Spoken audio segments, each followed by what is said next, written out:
May mga love storying masasaya, nakakakilig. Meron din naman yung katulad ng kwento natin yesterday na maganda pero tragic. Pero may ibang mga storya din sa buhay na hindi din natin malaman kung ano ba ang dapat nating maramdaman.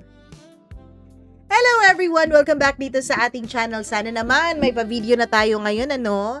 Kasi kahapon, alam nyo ba, ito pa rin yung suot ko kahapon. Kasi same day ito na-record, July 17, kahit na August 4 na ngayon. Grabe, ang bilis ng panahon. Pero sana nga, hindi na tatanga-tanga, hindi na mag-capital D, kung sa Bisaya, padanghag. Tong babaeng to.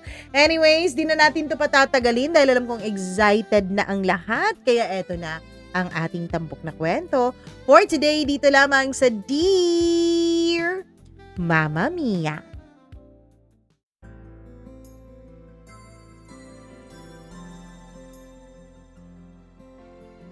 Hindi ako naniniwala noon na may taong kayang sirain ang isang buong pagkatao gamit lang ang isang simpleng kanta. Akala ko mga pelikula lang ang may ganong klasing eksena. Hanggang sa naranasan ko rin, Mama Mia. Dear Mama Mia, ako si Janine. 3 taon na akong nagtatrabaho bilang isang event photographer.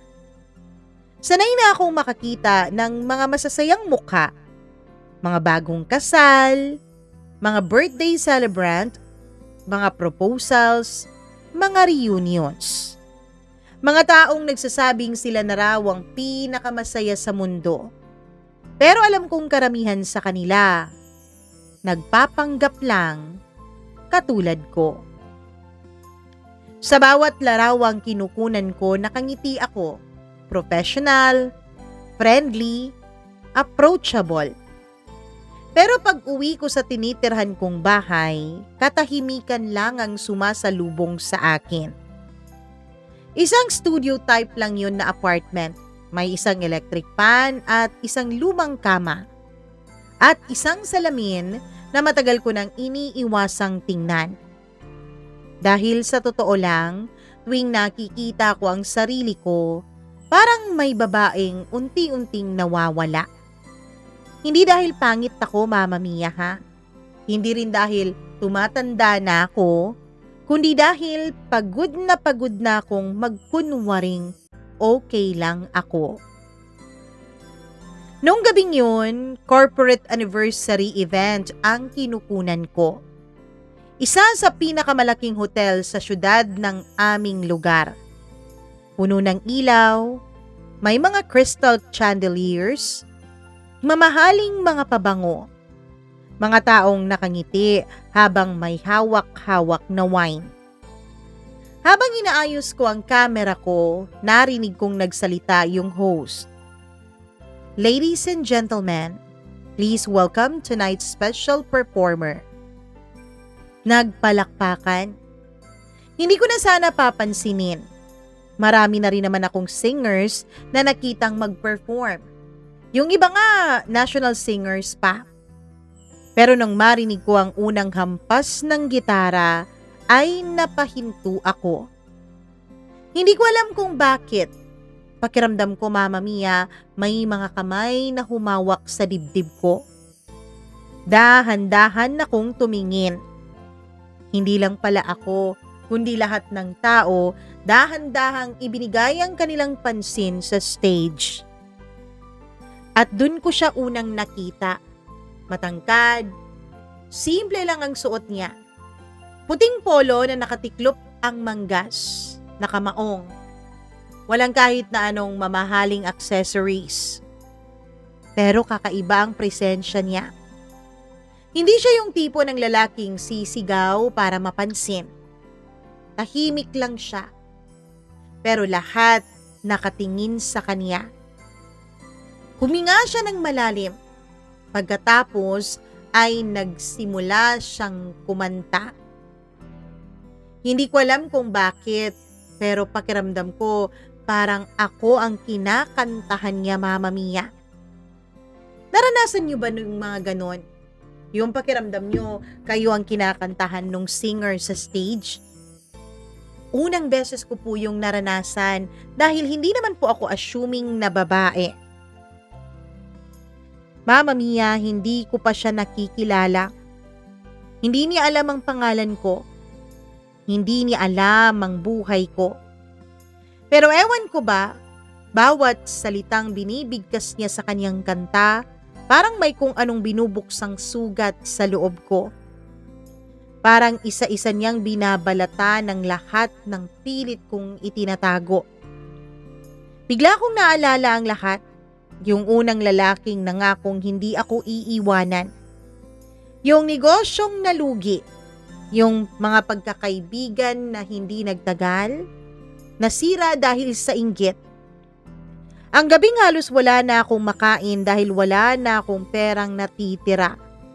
Ang mga pagkakataong umiiyak ako noon sa banyo habang walang nakakarinig. At ang pinakamasakit, ang araw na sinabi ko sa sarili kong hindi ako karapat-dapat mahalin, Mama Mia. Hindi ko na namamalayang nanginginig na pala ang kamay ko na may hawak ng kamera. Isang patak ng luha ang bumagsak sa screen nito. Pinunasan ko agad. Ano ka ba naman, Janine? Professional ka. Trabaho ka muna bago mag-relapse. Pero habang tumatagal, lalo siyang kumakanta na parang alam na alam niya ang buong buhay ko. Alam mo ba, Mama Mia, yung kinanta niya, pakiramdam ko ay naging theme song noon ng buhay ko. Napahawak ako sa dibdib ko. Hindi ito normal. Hindi dapat ganito. Hindi dapat ako naaapektuhan ng isang estranghero. Ngunit bawat tingin niya sa audience, pakiramdam ko ako ang hinahanap ng mga mata niya. Para bang ang mga tingin niya ay may mga ibig sabihin. Tahimik, mainit, nakakabingi. Napansin kong umiinit ang pisngi ko. Napayuko ako. Hindi ko maintindihan kung bakit parang nahihiya akong salubungin ang mga tingin niya sa akin. Parang nahuli niya akong hubad.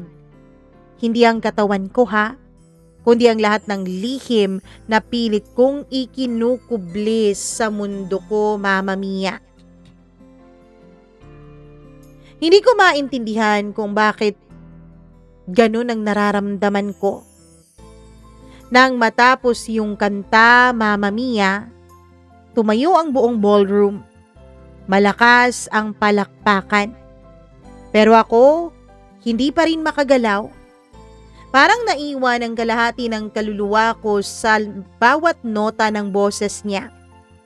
Habang naglalakad siya pababa ng entablado, bigla siyang napatingin sa direksyon ko. Saglit lang. 2 o baka 3 segundo. Pero sapat yun para bumilis ang tibok ng puso ko. At pagkatapos nun, Mama Mia, ay ngumiti siya. Hindi yung malaking ngiti, hindi yung mapang-akit na ngiti. Isang ngiti na para bang may nakilala siyang matagal na niyang hinahanap.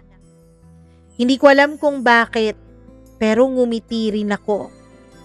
At yun ang naging simula ng pinakamagandang pagkakamali sa buhay ko. Hindi ko alam kung bakit ako napangiti pabalik sa kanya. Isa lang naman siyang stranger para sa akin. Isang mga awit na malamang ay sanay nang ngumingiti sa mga taong nanonood sa kanya. Lalong-lalo na sa mga babae. Pero sa kung anong dahilan, pakiramdam ko'y ako lang ang nakikita niya sa gitna ng daan-daang taong nandun sa malaking ballroom na yun. Mabilis kong iniling ang ulo ko. Janine, ano na naman ba yung iniisip mo? Bulong ko noon sa sarili ko, Mama Mia. Pinilit kong ibalik ang atensyon ko sa trabaho. Muli kong itinaas ang kamera at nagsimulang kumuha ng mga litrato ng mga bisitang nagtatawanan sa kani-kanilang mga mesa. Ngunit kahit saan ako tumingin, ang boses niya pa rin ang naririnig ko. Parang nananatili iyon sa isip ko. Parang bawat salitang kinakanta niya ay may iniwang bakas na hindi mabubura. Nang matapos ang programa, nagsimula ng magsiuwian ng mga bisita. Isa-isa kong inayos ang mga kagamitan ko. Pagod na ako. Ang gusto ko na lang ay umuwi, maligo, at matulog. Habang inilalagay ko ang huling lente sa bag ko, may narinig akong boses sa likuran ko. Isang napakababa at napakalalim na boses. Ikaw ang photographer, di ba? Napalingon ako at halos mawalan ako ng sasabihin. Dahil siya yung nakita ko, Mama Mia. Mas malapit pala siyang tingnan. Mas matangkad siya sa inaakala ko. May bahagyang kulot ang buhok niya at may mga matang tila laging may gustong ikwento. Hindi siya yung lalaking sobrang gwapo na agad na mapapalingon ng lahat. Pero habang mas tumatagal mo siyang tinititigan, mas lalo siyang nagiging mahirap alisin sa isipan. Oo, ako. Sagot ko habang pilit na pinapanatiling kalmado ang boses ko noon, Mama Mia. Ngumiti siya. May mga kuha ka ba habang kumakanta ako? Kailangan ko kasi yun for promotion para sa mga events. Tumango ako. Marami. Pwede ko bang makita? Inilabas ko ang kamera at pinakita ang ilan sa mga litrato niya. Tahimik siyang tumingin. Pagkatapos ay napangiti siya sa akin. Magaling ka? Napailing ako. Hindi, sanayan lang siguro. Trabaho ko eh. Hindi. Umiling siya. Magkaiba yung kumakuha ng litrato dahil nagtatrabaho kaysa sa kumukuha dahil nakakakita. Napatingin ako sa kanya. Hindi ko alam kung ano ang ibig niyang sabihin. I mean, hindi lahat ng photographer kayang hulihin ang emosyon ng isang tao o ng isang pangyayari. Tumigil siya sandali. Tumingin ulit dun sa mga litrato bago muling nagsalita. Pero sa mga kuha mo, parang nararamdaman ko ulit yung kinakanta ko kanina. Hindi ko alam kung bakit biglang bumilis ang tibok ng puso ko. Hindi ako sanay makatanggap ng ganong klaseng papuri. Lalo na mula sa isang taong ang talento ay kaya ring magpaluha ng buong ballroom. Ako nga pala si Clint. Iniabot niya ang kamay niya. Sandali akong nag-alangan, pagkatapos ay tinanggap ko yun. Mainit ang palad niya, Mama Mia. Matatag ngunit magaan ang pagkakahawak niya sa kamay ko. Hindi mabigat, hindi rin pabaya. Sakto lang. Parang isang simpleng pagkilala na may kakaibang paggalang. My name is Janine. Masaya akong makilala ka, Janine. Hindi ko alam kung bakit parang ang gaan ng pagkabigkas niya ng pangalan ko. Para bang matagal na niya itong alam. Lumabas kami ng hotel noon ng sabay.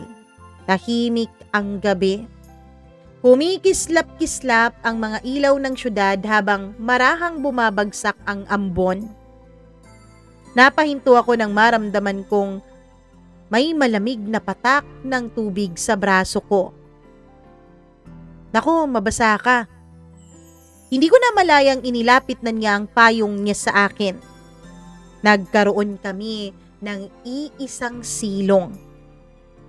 Napakaliit ng espasyo sa pagitan naming dalawa. Paminsan-minsan ay nagtatama ang aming mga balikat sa bawat hakbang. Hindi sinasadya. ngunit sapat para maramdaman ko ang init ng presensya niya sa malamig na gabing yun, Mama Mia.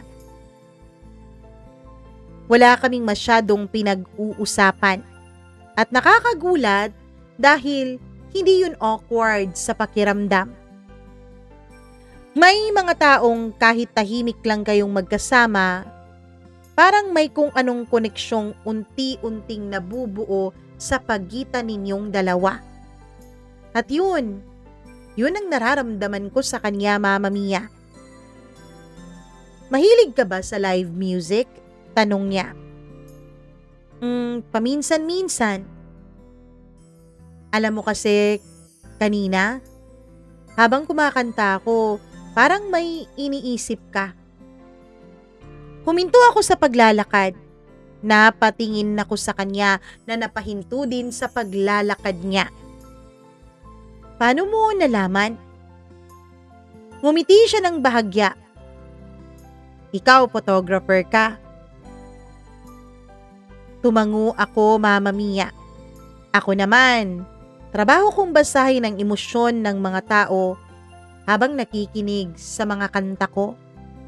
Para malaman ko kung nagustuhan ba nila, kung umabot ba sa puso nila yung pagkakakanta ko. Napayuko ako. Hindi ko alam kung magsisinungaling ba ako. Pero sa unang pagkakataon, Mama Mia, parang gusto kong magsabi ng totoo. Well, ang totoo niyan, may mga bagay lang talaga na matagal ko nang sinusubukang kalimutan. Sabi ko. Tahimik siyang nakinig. Hindi siya sumingit, hindi siya nagulat o nagtanong ng mga detalye. Hindi rin siya nagbigay ng kanyang sariling opinyon o payo. At yun ang lalo kong ikinagulat sa kanya, Mama Mia. Ang totoo niyan, konting-konti na lang talaga ang mga taong marunong makinig.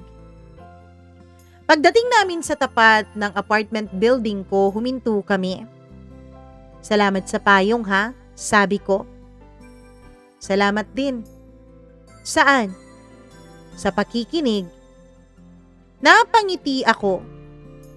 Pero halos wala ka namang sinabi. Alam mo kasi, may mga katahimikang mas maraming sinasabi kaysa sa salita. Sabi niya. Hindi ko alam kung bakit pero sa sandaling yun, pakiramdam ko ay may bahagi ng sarili kong matagal nang nagyelo ang unti-unting natutunaw, Mama Mia. Hindi naman dahil sa pag-ibig, or at least hindi pa. Kundi dahil sa pakiramdam na may taong tumingin sa akin at hindi lang mukha ko ang nakikita. Bago siya tuluyang umalis, lumingon siya sa akin. May show ulit ako sa Sabado. Pumunta ka ha? Hindi bilang photographer, kundi bilang tagapakinig. Sabi niya na bahagyang ngumiti. At bago pa ako makasagot ay tumalikod na siya at naglakad palayo. Habang pinagmamasdan ko ang papalayong anyo niya sa ilalim ng mga ilaw ng kalye, hindi ko namamalayang mahigpit ko na palang hawak ang strap ng camera ko, Mama Mia. Dahil sa unang pagkakataon, sa loob ng maraming taon sa buhay ko, may inaabangan na ulit akong araw.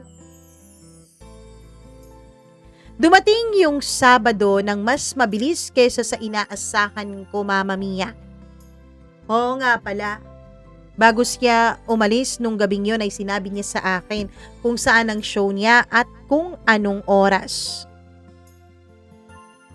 Mama Mia, mula nung ihatid niya ako pauwi, 3 araw. 3 araw at 3 gabing paulit-ulit kong naririnig sa isip ko yung boses ni Clint. Sinusubukan kong kumbinsihin ang sarili ko na wag nang pumunta dun sa event niya. Hindi naman kami magkaibigan eh. Wala rin naman siyang sinabi na inaasahan niya ang pagdating ko doon. Pero bawat beses na bubuksan ko ang social media para magpahinga sandali sa pag-i-edit ng mga litrato, May mga video ng live performances ang lumalabas sa feed ko na para bang pinapaalala sa akin ng mundo ang kanyang paanyaya sa akin sa Sabado. Bandang 7:00 ng gabi nakatayo na ako sa harap ng isang maliit na acoustic cafe. Hindi ito kasing enggrande ng hotel kung saan ko siya unang nakita. Mas simple yun. Mas tahimik. May mga ilang ilaw na kulay dilaw na nakasabit sa kisame. Amoy ng bagong timplang kape. Amoy ng mga masasarap na pasta at kung ano-ano pang mga pagkain. At mahihinang tawanan ng mga taong tila matagal ng suki sa lugar na yon. Wala akong dalang kamera sa pagkakataon na yon, Mama Mia. Sa unang pagkakataon sa loob ng maraming taon, hindi ako nandun para magtrabaho. Nandun ako para makinig. Pagkapasok ko, agad kong nakita yung maliit na entablado. Nasa gitna na doon si Clint. Inaayos ang gitara niya. Nang umangat ang tingin niya, pakiramdam ko ginawa niya yon dahil naramdaman niya na may tumitingin sa kanya. Nagtama ang mga mata naming dalawa, Mama Mia. Wala siyang pinakitang sobrang reaksyon. Ngumiti lang siya ng bahagya na para bang sinasabi niyang, "Alam kong darating ka." Hindi ko alam kung bakit pero gumaan ang pakiramdam ko. Umupo ako sa isang mesa malapit sa entablado. Makalipas ang ilang minuto, nagsimula na nga ang tugtugan. Hindi siya kumanta ng sikat na kanta agad. Nagkwento muna siya, Mama Mia. Tingin ng maraming tao, ang bawat kanta ay tungkol lang sa pag-ibig. Sabi niya habang inaayos ang mikropono. Pero para sa akin, ang pinakamagandang kanta ay tungkol sa mga bagay na hindi natin kayang sabihin sa iba ng harapan. Tahimik yung buong cafe na para bang hinihintay ang mga susunod na salitang sasabihin niya. Walang taong walang lihim, sabi niya, na para bang ako ang kinakausap niya, Mama Mia. Lumipas ang halos 1 oras na hindi ko namamalayang nakangiti na pala ako. May mga kantang masasaya, may mga kantang nakakatawa, may mga kantang napapapikit ako habang pinakikinggan ko. Hindi dahil sa inaantok na ako, kundi dahil gusto kong namnamin ang bawat salita ng kantang yun. Pagkatapos ng huling kanta, nagsimula ng magsiuwian ang mga tao. Habang papalabas ako ng cafe ay may tumawag sa pangalan ko. Janine. Paglingon ko si Clint iyon. May dala siyang 2 paper cup ng kape. Iniisip kong baka gusto mo. Tinanggap ko yon. Salamat. Nagustuhan mo ba?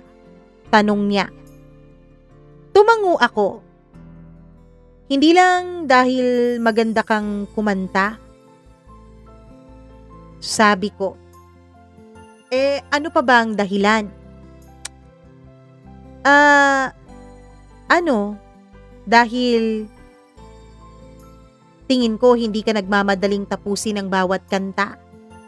Tingin ko parang ninanamnam mo ang bawat salita na para bang nagkukwento ka sa mga taong nakikinig sa'yo. Bahagya siyang natawa. Nako, napansin mo pala. Oo. Alam mo ba, pwede kang maging judge sa mga singing contest. Sabi niya. Ano? Bakit naman? Kasi hindi lahat ng tao nakakarinig dun sa sinabi mo sa akin kanina. Yung iba kasi, magagaling sa technical. Magaling mag-obserba kung may nasintonado, may flats. Pero ikaw, yung puso ang pinakikinggan mo. Alam mo ba kung bakit? Tanong ko. Umiling siya. Dahil maraming tao ang nagmamadaling mabuhay. At para sa akin, kahit hindi naman ako magaling kumanta, para sa akin ang musika, hindi minamadali, kundi pinapakinggan ng maigi. Mama Mia, nakita ako sa mga mata niya na parang na-amuse siya dun sa sinabi ko. Naglakad kami palabas ng cafe. Malamig ang hangin kahit hindi umuulan. Hindi namin namalayang halos 1 oras na pala kaming nag-uusap. Tungkol sa trabaho, sa pamilya, sa pangarap. Sa mga bagay na pareho naming isinuko noon para lang mabuhay. Hindi namin pinag-usapan ang tungkol sa mga past relationships namin. Para bang may tahimik kaming kasunduan na darating din kami doon kapag pareho na kaming handa. Habang naglalakad kami sa gilid ng ilog, biglang huminto si Clint. Tingnan mo, may isang matandang lalaki sa kabilang bangketa, Mama Mia. May dala itong lumang gitara. Kumakanta siya kahit kukonti lang ang nakikinig.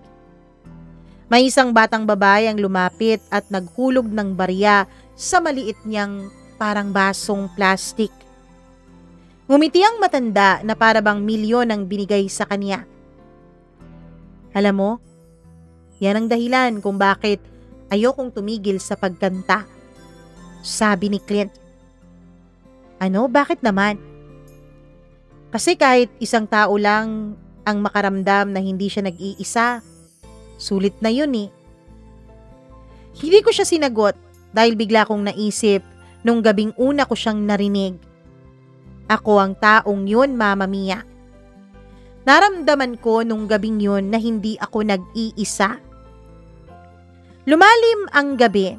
Bago kami maghiwalay, ay huminto muna siya sa harap ko. May itatanong ako, Janine. Sige, ano yun? Kapag kumakanta ba ako, ano ang nakikita mo?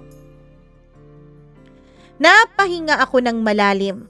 Hindi ko alam kung dapat ba akong maging tapat. Pero ang totoo, pagod na rin naman akong magkunwari. Kaya wala na akong pakialam kung ano mang iisipin niya sa sasabihin ko. Basta sasabihin ko ang gusto kong sabihin. Ang totoo, kinikilabutan ako. Talaga? Bakit? Dahil takot ka? Hindi. Kung ganun, bakit ka kinikilabutan habang kumakanta ako? Tila kasi may isang taong nakakaalam ng mga bahagi ng sarili kong kahit ako, matagal ko nang tinatakasan.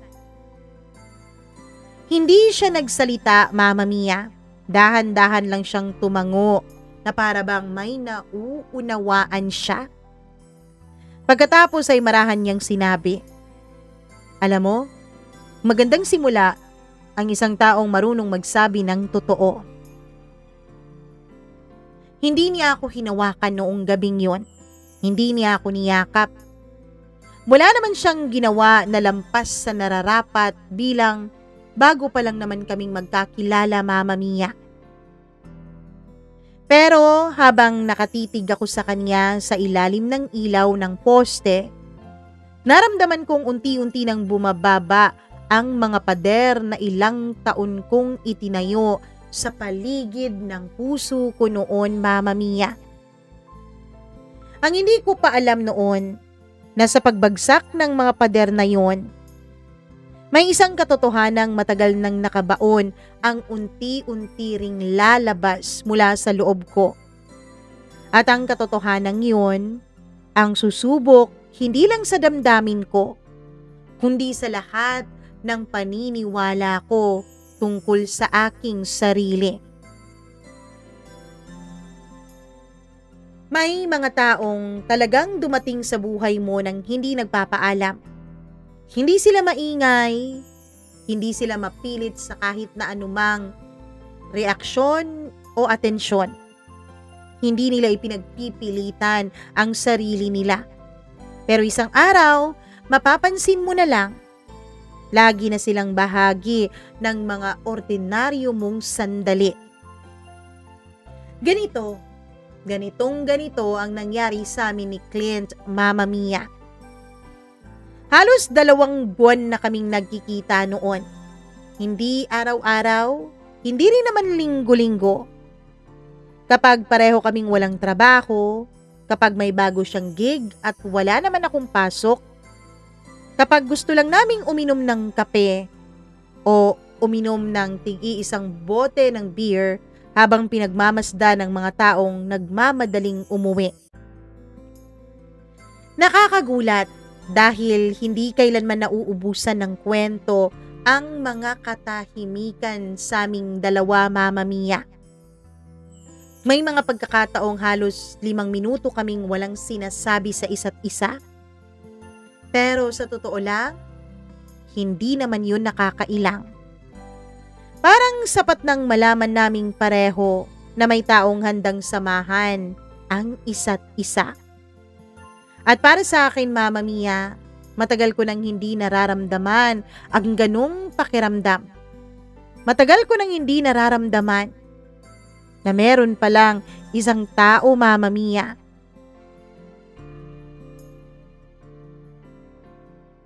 na nandyan para samahan ka. Janine, anong paborito mong kanta?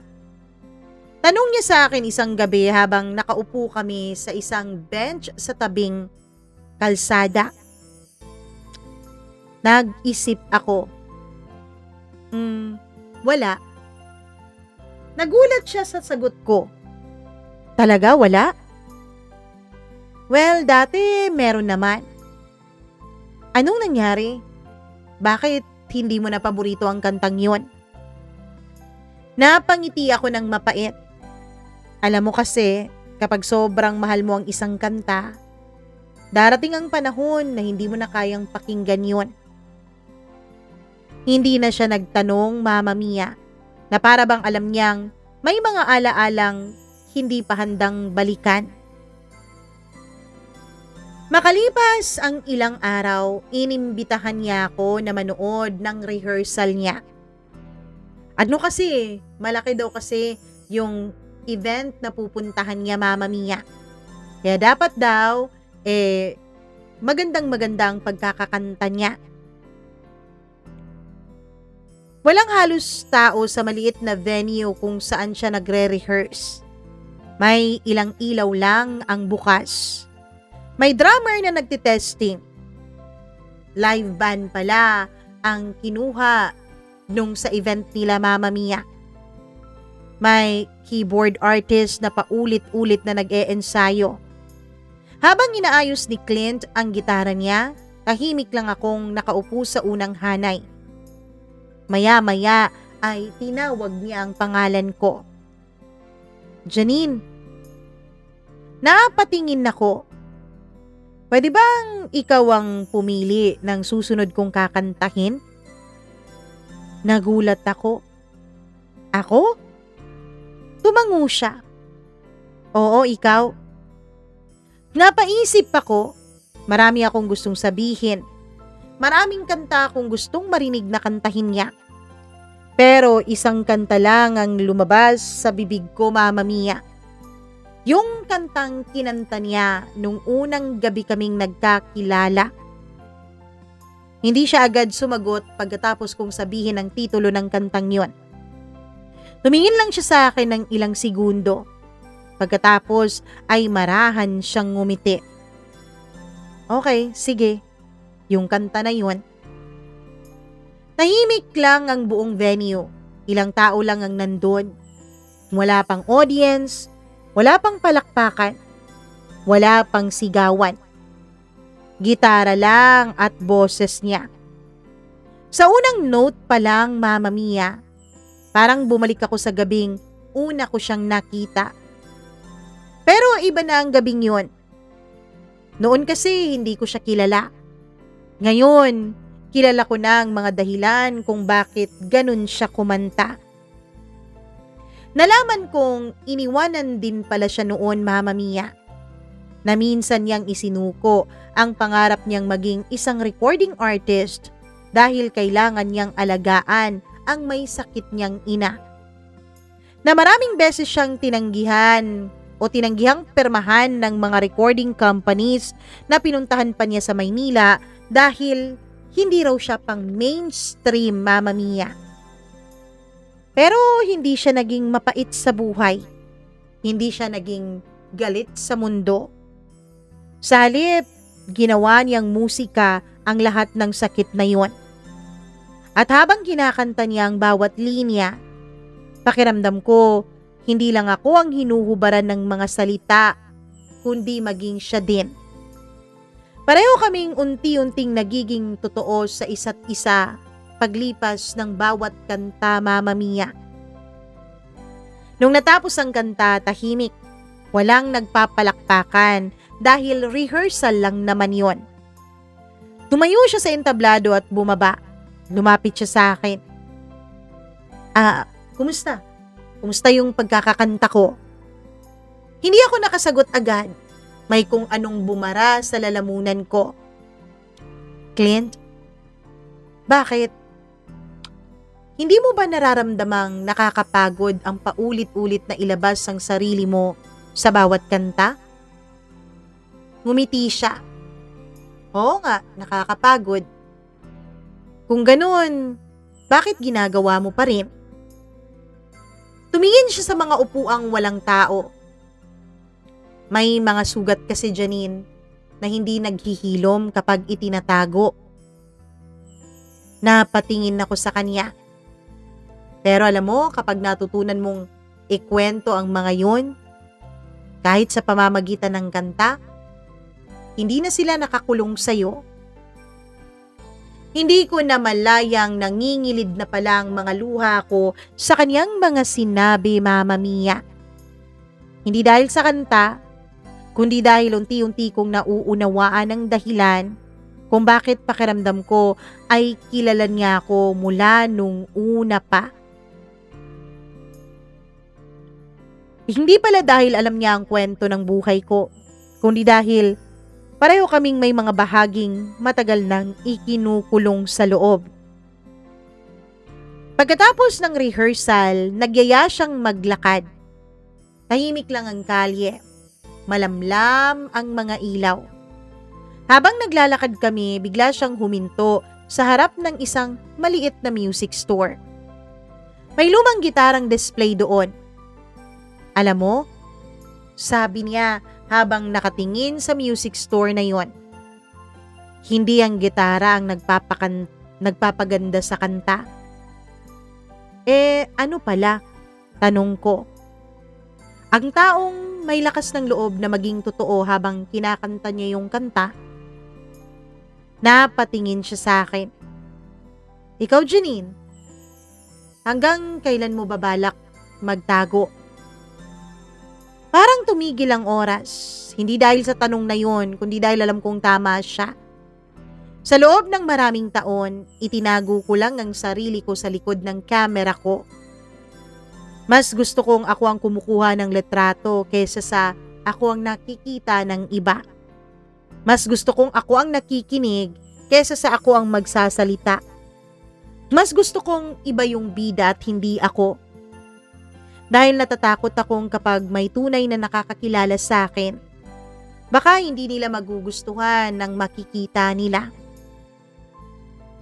Huminga ako ng malalim, Mamma Mia, at sa unang pagkakataon, hinawakan ko ang kamay ni Clint. Ako ang unang gumawa ng hakbang. Mahina lang, marahan. Hindi dahil gusto kong umibig, kundi dahil gusto kong subukang wag nang matakot. Marahan niyang hinigpitan ng konti ang hawak niyang kamay ko.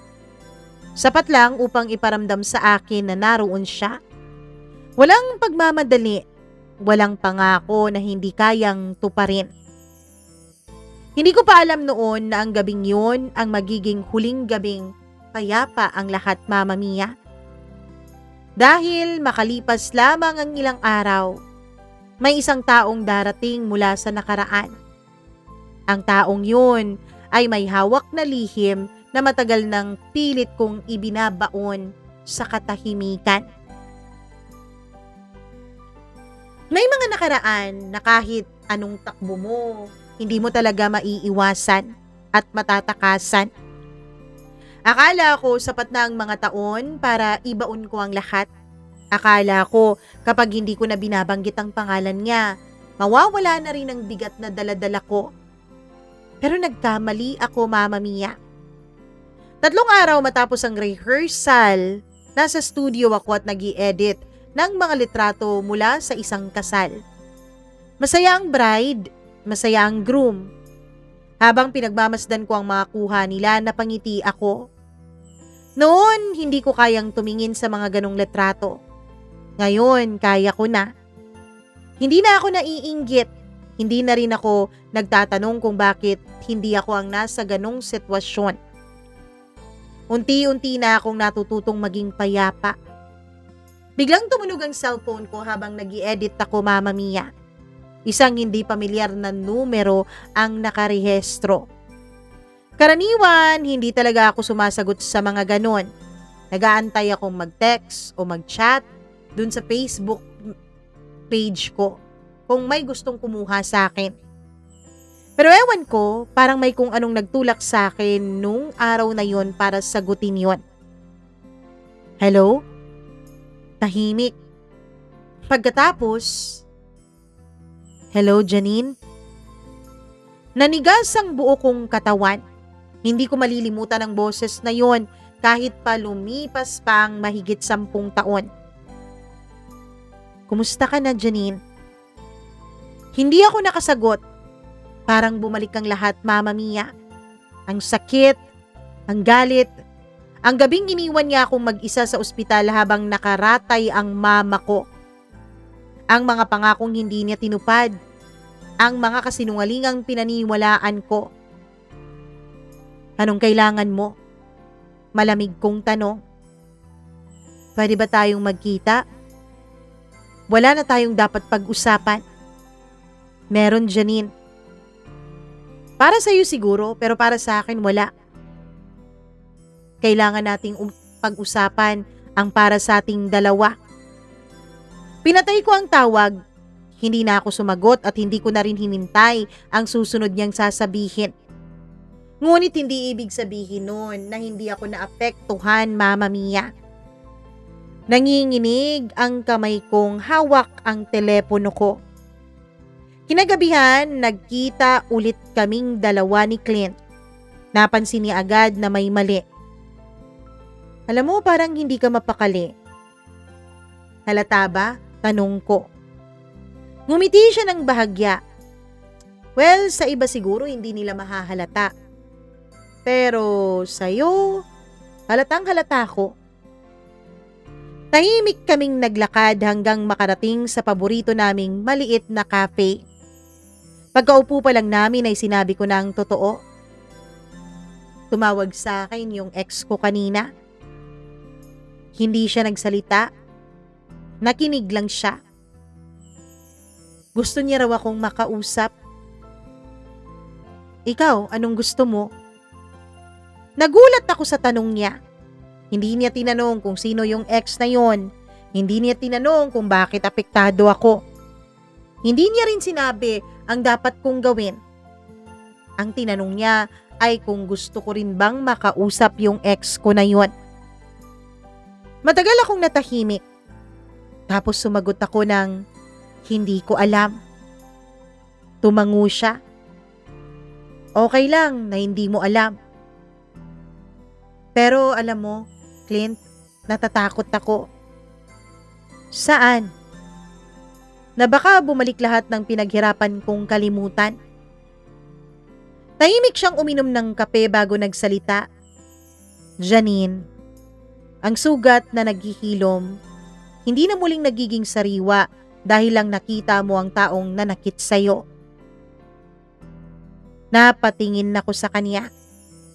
Alam mo ba, nagdurugo lang ulit ito kapag hinayaan mong siya pa rin ang magdikta kung sino ka ngayon. Hindi ko alam kung bakit pero pakiramdam ko may kung anong mabigat ang unti-unting bumababa mula sa dibdib ko noon, Mama Mia. Makalipas ang 2 araw, nagpasya akong makipagkita. Hindi dahil gusto kong balikan ang ex ko na yun, kundi dahil pagod na akong takbuhan ng nakaraan. Nagkita kami sa isang tahimik na lugar. Pagpasok ko ay nandun na siya. Mas matanda na ang mukha niya. May ilang puting hibla na sa kanyang buhok. Mukhang napagod na rin siya sa buhay. Salamat sa pagpunta mo, Janine. Hindi ako umupo agad. Sabihin mo na ang kailangan mong sabihin. Busy akong tao. Huminga siya ng malalim. Humihingi ako ng tawad. Alam kong wala akong karapatang hingi ng kapatawaran mo. Sabi niya. Hindi ako nagsalita. Nakinig lang ako. Yun naman ang dahilan kung bakit kami nagkita eh. Hindi naman dahil may sasabihin ako, kundi dahil may sasabihin siya. Alam mo, araw-araw kong pinagsisisihan ang ginawa ko, Janine. Marami pa siyang sinabi, Mama Mia. Mga dahilan, mga pagkakamali, mga pagsisisi. Kung dati yun, baka naniwala ako. Pero ngayon habang nakatingin ako sa kanya, wala na akong nararamdamang galit. At wala na rin akong nararamdamang pagmamahal. Parang isa na lang siyang kabanatang matagal nang tapos. Ngumiti ako ng bahagya. Pinapatawad na kita. Talaga? Gulat na gulat niyang tanong. Oo. May pag-asa pa ba tayo, Janine? Dahan-dahan na kong umiling. Hindi kita pinatawad para bumalik. Pinatawad kita para tuluyan na kitang maiwan. Sabi ko pagkatapos ay huminga ako ng malalim. Tahimik siyang napayuko. Tumayo ako. At sa bawat hakbang ko papalayo sa cafe na yon, pakiramdam ko ay mas gumagaan ang bawat paghinga ko. Nagulat ako, Mama Mia, dahil paglabas ko ay may isang taong naghihintay sa kabilang bangketa. Si Clint. Alam niya kung saan kami magkikita ng ex ko dahil sinabi ko yon. Sinabi ko rin yung oras. Hindi niya ako sinundan sa loob. Hindi niya ako binantayan. Hindi niya ako pinakialamanan. Tahimik lang siyang naghintay. Nang makita niya akong lumabas, ay ngumiti siya. Okay ka lang? Tumango ako. Oo. Sigurado? Ngumiti ako ng pagkalaki-laking ngiti. Sa unang pagkakataon, oo, sigurado ako, Clint. Naglakad kami ng magkatabi. Hindi kami nag-usap sa loob ng ilang minuto. Pero sa katahimikang yun, alam kong may nagbago. Hindi dahil may bago na akong mahal, kundi dahil sa wakas, natutunan ko na ring palayain ang bigat at sakit sa dibdib ko. Mama Mia, may mga pagkakataong iniisip mong tapos na ang lahat ng mga pagsubok. Na kapag napatawad mo na ang nakaraan, magiging madali na ang lahat papunta sa iyong kinabukasan. Pero mali pala ako dahil ang buhay hindi lang sumusubok sa kakayahan mong magpatawad. Sinusubok din ito kung kaya mong magtiwala. 2 linggo matapos akong makipagkita sa ex ko, mas lalo kaming naging malapit ni Clint sa isa't isa. Mas madalas na kaming nagkikita. Hindi dahil pinipilit namin, kundi dahil parang natural na bahagi na kami ng araw ng isa't isa. Minsan pagkatapos ng trabaho, magte-text o magchat-chat siya. Mag-aaya na sabay kaming magkakape o sabay kaming maghahapunan kung pareho pa kaming walang kain. Minsan naman nanonood lang kami ng mga taong dumaraan sa parke habang nagkukwentuhan sa mga pangarap na matagal na rin naming isinantabi. Isang gabi matapos ang isa niyang performance, niyaya niya akong samahan siyang maglakad sa backstage. May isang lalaking naka-Amerikana ang lumapit sa kanya. Clint, nagkamayan silang dalawa. Narinig kong sinabi nung lalaki, "Ano, pinag-isipan mo na ba yung alok namin?" Hindi ko agad naiintindihan ang ibig niyang sabihin. Ngunit nang umalis yung lalaki, napansin kong tahimik si Clint, Mama Mia. Mas tahimik siya kesa sa karaniwan. Ano yun? Tanong ko. Huminga siya ng malalim. May taong gusto akong kunin na kumanta. Dahil sabi niya, may kaibigan daw siya na may-ari ng resto bar sa ibang bansa. Napangiti ako. Nako, Clint, magandang balita yan. Oo, pero sa ibang bansa eh. Dun pumasok sa isipan ko yung mga salitang ibang bansa, Mama Mia. Parang may kung anong bumagsak sa loob ko. Hindi ako nakapagsalita. 6 na buwan daw yung training. Kapag pumasa daw ako, posible na dun na ako magtrabaho. Dun na ako kakanta. Tahimik akong napatingin sa sahig. Hindi dahil ayokong matupad niya ang mga pangarap niya, kundi dahil ngayon ko lang napagtanto, Mama Mia, na hindi ko na malayan na nakapasok na pala talaga siya ng tuluyan sa puso ko dahil natatakot na pala akong mawala siya. Napansin niya ang pananahimik ko. Janine, tingin mo ba okay yung offer na yon? Oo naman. Tanggapin mo. Nagulat siya sa sinabi ko. Hindi mo pa nga alam ang sasabihin ko eh. Alam ko. Napangiti ako ng mapait at alam ko ring hindi mo dapat palampasin ang pagkakataong pinangarap mo ng napakaraming taon. Mama Mia, mag-uusap pa sana kami pero bigla na siyang tinawag sa entablado dahil may second set pa siya. Ako naman noon ay umuwi na. Makalipas ang ilang araw, nagkita kami sa cafe kung saan kami unang nag-usap ng matagal. Tahimik ang gabi, katatapos ko lang noon sa shoot ko sa isang wedding event.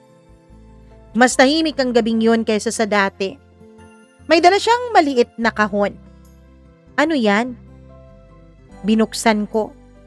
Sa loob ay isang lumang guitar pick na nakasabit sa manipis na kwintas. Nabali ang una kong gitara nung nagsisimula pa lang ako. Eto na lang ang natira sa kanya. Para sa'yo. Napatingin ako sa kanya habang inaabot niya yung kwintas, Mama Mia. Bakit mo ibinibigay to sa akin? Dahil gusto kong may maiwan sa'yo. Mabilis akong umiling. Ayoko. Bakit? Dahil ayokong isipin na nagpapaalam ka na. Tahimik siyang napatawa. Hindi yun masayang tawa, kundi yung tawang punong-puno ng pangungulila. Hindi ako nagpapaalam. Humihingi ako sa'yo ng tiwala mo. Ilang araw akong hindi mapakali. Paulit-ulit kong tinanong ang sarili ko kung kaya ko bang mahalin ang isang taong maaaring nasa kabilang bahagi ng mundo. Hanggang isang araw, may natanggap akong mensahe mula kay Clint. May kanta akong nagawa. Pwede ka bang pumunta mamaya? Pumunta ako. Dun sa sinasabi niyang kanyang gig, Mama Mia, kung saan niya aawitin sa unang pagkakataon yung original composition niya. Puno ang maliit na venue. Hindi ko alam na espesyal pala ang gabing yun. Pag-akyat niya ng entablado ay hindi siya agad kumanta. Sa halip ay hinawakan niya ang mikropono at nagsalita. May mga taong dumarating sa buhay natin sa panahong hindi natin inaasahan. Napatingin ako sa kanya. At minsan, hindi nila tayo inililigtas. Ipinapaalala lang nila sa atin kung sino talaga tayo. Unti-unti niyang hinanap ang mga mata ko sa gitna ng maraming tao at nang magtama ang tingin namin ay ngumiti siya. Ang kantang ito ay para sa isang babaeng nagturo sa akin na hindi kahinaan ang magsabi ng totoo. Tumugtog ang gitara. Hindi yun kanta na maririnig natin sa radyo o sa iba pang mga social media platforms, Mama Mia. Sariling komposisyon niya yun. Wala akong narinig na pangalan ko pero bawat salita parang kwento naming dalawa. Hindi ito tungkol sa perpektong pag-ibig. Hindi rin tungkol sa mga pangakong walang hanggan kundi tungkol sa dalawang taong parehong sugatan. Parehong natutong muli na hindi na matakot na magtiwala ulit. Hindi ko na malayang umiiyak na pala ako. Sa pagkakataong yun, hindi dahil sa sakit, kundi dahil sa paghilom. Nang matapos ang kanta ay lumapit siya sa akin, matapos ang palakpakan ng mga tao.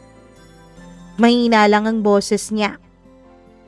Janine, hindi ko alam kung saan ako dadalhin ng pangarap ko. Pero alam ko, kung saan man ako makarating, ikaw ang kantang ayokong kalimutan. Niyakap ko siya, Mama Mia. Mahigpit. Hindi dahil natatakot akong mawala siya, kundi dahil gusto kong iparamdam na handa na akong sumabay sa anumang susunod na kabanata ng buhay namin na magkasama. Lumipas ang 8 buwan. Hindi naging madali. May mga gabing magkaiba ang time zones namin. May mga araw na 5 minuto lang kaming nakakapag-usap. May mga pagkakataong gusto ko na lang talagang sumuko, sa totoo lang, Mama Mia. Pero sa tuwing naririnig ko ang boses niya sa isang voice message, naaalala ko yung gabing una ko siyang nakita at napapangiti ako dahil doon. Mama Mia, natanggap nga si Clint doon. Ang totoo niyan, tuwang-tuwa nga sa kanya yung kumuha sa kanya. Sabi napakagaling daw niya. Tapos Mama Mia, nag-release din siya ng sarili niyang kanta sa isang music app. Hindi naman siya naging instant celebrity dahil doon. Pero sabi niya, sapat na raw na masabi niya sa sarili niyang nakapag-release din siya ng kanta. Sapat na ang tagumpay niya para mapatunayan sa sarili niyang hindi na sayang ang mga taong ginugol niya sa pagkanta. Hindi sayang gaya ng iniisip ng ex niya na walang mararating ang mga taong musikero. Samantala, lumago rin ang photography business ko. Kung dati, Mama Mia, isa akong empleyado ng isang event organizer, ngayon ay hindi na talaga ako empleyado. Nakapagbukas na ako ng sarili kong maliit na studio. Sa unang pagkakataon, hindi na lang ako kumukuha ng letrato. Nagtuturo na rin ako sa mga taong gustong matutong kumuha ng mga larawang may kwento. 1 taon matapos kaming unang magkita ay bumalik si Clint sa Pilipinas. Nagpaalam siya sandali sa kaniyang amo, Mama Mia. At ang pagbalik niya ay hindi naman dahil lang sa akin. Bumalik siya dahil may isang charity concert yung dati niyang organizer. Malaking charity concert para sa isa nilang kasamahan na nagkaroon ng malubhang sakit. At isa si Clint sa pinakiusapan na mag-perform, Mama Mia. Mas malaki na yung venue, mas marami na ang mga tao, mas maliwanag na ang mga ilaw. Pero nang umakyat siya sa entablado, pareho pa rin ang pakiramdam ko nung unang gabi ko siyang narinig. Hindi dahil kinakabahan ako, kundi dahil alam kong bawat kantang kinakanta niya ay totoo sa puso. Sa kalagitnaan ng concert ay tumigil siya. Hindi ko alam kung nasa audience siya ngayong gabi. Napangiti ako. Alam ko kasing ako ang tinutukoy niya sa kaniyang mga salita, Mama Mia. Pero kung narito ka, salamat. Akala ko noon, ang musika ay para lang mailabas ko ang sakit na nararamdaman ko. Pero tinuruan mo akong ang musika pala ay pwede ring maging tahanan. Pagkatapos nun ay nagsimula siyang kantahin yung kantang kinanta niya nung unang magtama ang mga mata naming dalawa. Ngunit iba na ang pakiramdam ko noon. Nung una kong narinig ang kantang yun, pakiramdam ko pinapatay niya ako sa bawat salita eh. Pero ngayon, pakiramdam ko Mama Mia ay binubuhay niya ako muli sa bawat nota. Hindi na ako ang babaeng takot makita. Hindi na ako ang babaeng nagtatago lagi sa likod ng kamera. Hindi na ako yung babaeng naniniwalang hindi siya karapat-dapat na mahalin. Habang kinakanta niya ang huling linya ay nagtama ang aming mga mata.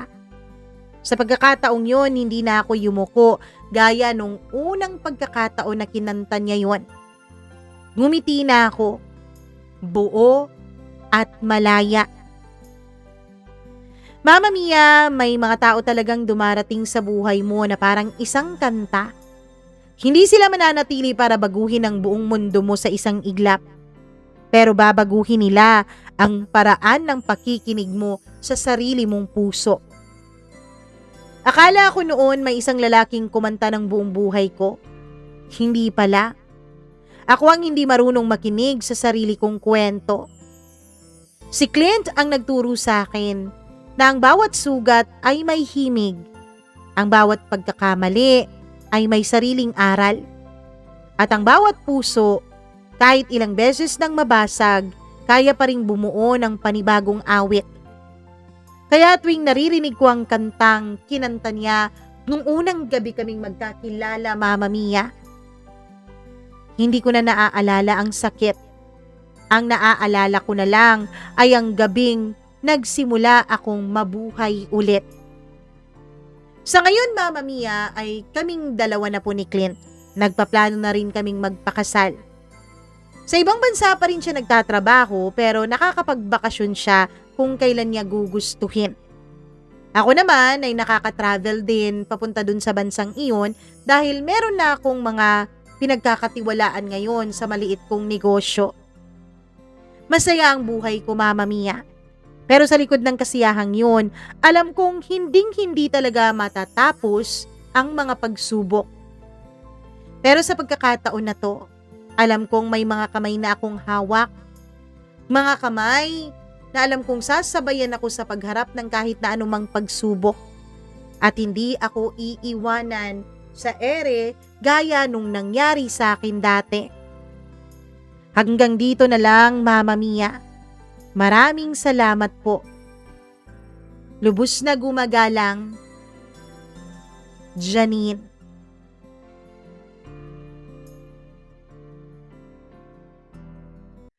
Ay, ang ganda ng kwento. Ano kayang kanta yun? Bakit ayaw niyang sabihin? Ano kayang kanta ang nag-ugnay sa kanilang dalawa? Ganda ng kwento. Meron talagang ganun eh. May mga taong dumarating na sa punto na kana bitaw. Bisaya yan. Kana na naman. Yun bang muntik ka ng sumuko. Parang ganun. Pero may ipapadala sa iyo ang langit. Isang tao na handa kang samahan sa kahit na anong pagsubok. Teka sandali, tignan ko muna baka naputol na naman tong ating dito recording. Salamat naman at hindi pala naputol. Anyways, maraming salamat Clint. Sa lahat ng mga nanonood ngayon at nakikinig, please do share and like this video dahil nakaka-inspire naman talaga Anyways, hello muna ako sa ating mga members bago tayo magpaalam for today's video. Hi sa ating mga members na laging nandito.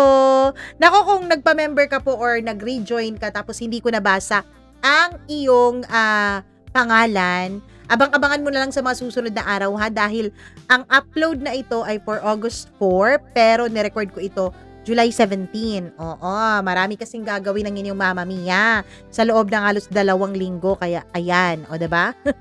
Hello muna ako kay Rose Arevalo, kay Alpha Garcia, kay Colleen Bueno, Evelyn Kawit, Kimber Dudes Balyador, Rosel Macdolor, Abdullah Wahab, Miriam Gutierrez, Rico Sedanco, Gimaras Girl, hello din kay Benson Boyser, kay Smack Dax, kay Maria Elena Abe, Maureen Tugab, Gail Easy at Mila Raduban. Ang pinakauna nating member na si Freaky ay hindi pa nakakabalik. Baka hindi pa niya alam na nawala siya sa membership. Pero ayos lang yon. Ang importante, nandito pa rin kayo, nagmamahal sa atin, minamahal tong channel natin, 'di ba? Yun naman ang importante, yung hindi kayo nagsiskip ng kwento, lagi kayong nakikinig kung may time. Hello muna ako sa atin pong mga kasuki na lagi ding nandito para sa atin. Mika Mamawag, Ruby Ramos, maraming salamat. Christina Season, Leonida Ramirez. Hello din ako kay Alcura Ukit, kay Gilmar 5211, Elsica Lopez, Elvi Lapot, Sally Buma, Jane Marie Tesorio, maraming salamat. And Consigna Montalban, ano ba? Grace Otanies. Maraming salamat. Hello din ako kay Mary Garbo, Naomi Christine Madoro. Maraming thank you. At hello din ako kay Ernesto Lapas at Karen Paliha. Maraming thank you sa inyo. Hindi ko na po maiisa-isa ang lahat, pero sa susunod nating kwento, sa susunod nating upload, susubukan natin na mas marami po ang ating masya-shoutout. Ako po si Mama Mia. I love you all. Salamat sa suporta. Mwah! Ingat! Bye-bye!